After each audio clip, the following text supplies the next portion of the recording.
তো তার জন্য এই যে কাজু বাদাম আর আমন্ড বাদামটা পেস্ট করে নেব।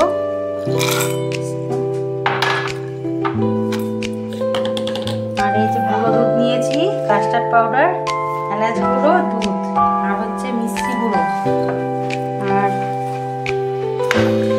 কিশমিশ আর আমন্ড বাদাম উপর দিয়ে দেবো। তবে এটা গুঁড়ো করে নিই, এটা দিয়ে দেবো দুধের মধ্যে।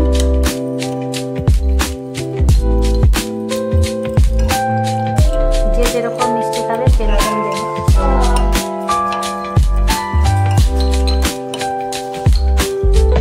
গুঁড়ো দুধটা গোলাতে হবে।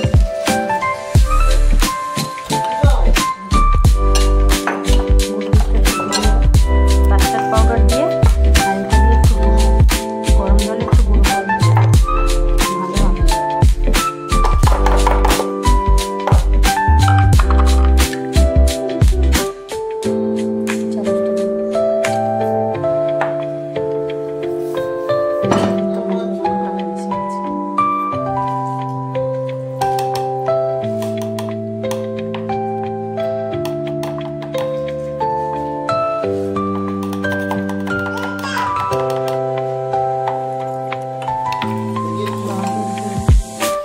গুঁড়ো দুধ আর কাস্টার্ড পাউডারটা মিলানো আছে, এটা একবারে দিয়ে দেবো।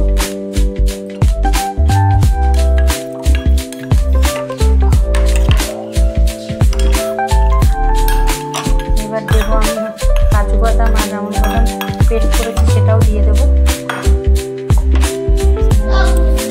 আর দেবো একটু এলাচ গুঁড়ো করে রেখেছি, এটাও দিয়ে দেবো।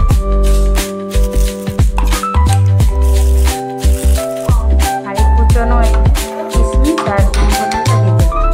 সব দিয়ে ভালো করে আমি ফোটাবো, দেখাচ্ছি। এটা আমি ওপর দিয়ে ছড়িয়ে দেবো, কড়াইতে দিয়ে আমি ফোটাচ্ছি।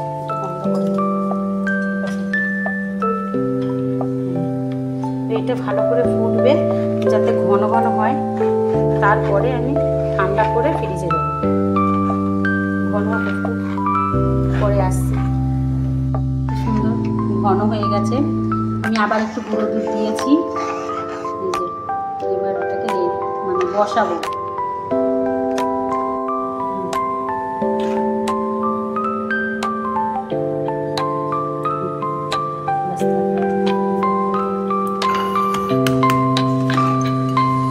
এর উপরে আমি একটু করে কাজু কিশমিশ আর হচ্ছে আমন্ড বাদামটা একটু করে কিছু দিয়ে দিই।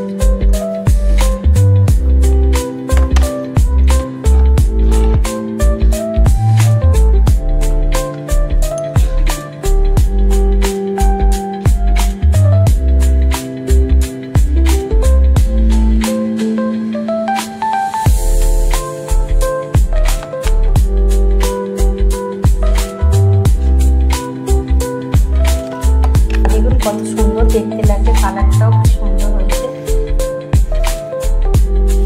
ঠান্ডা হলে তবে আমি ফ্রিজে 8 ঘন্টার মতন রেখে দেবো। 7 থেকে 8 ঘন্টার মতো ফ্রিজে রেখে দেবো।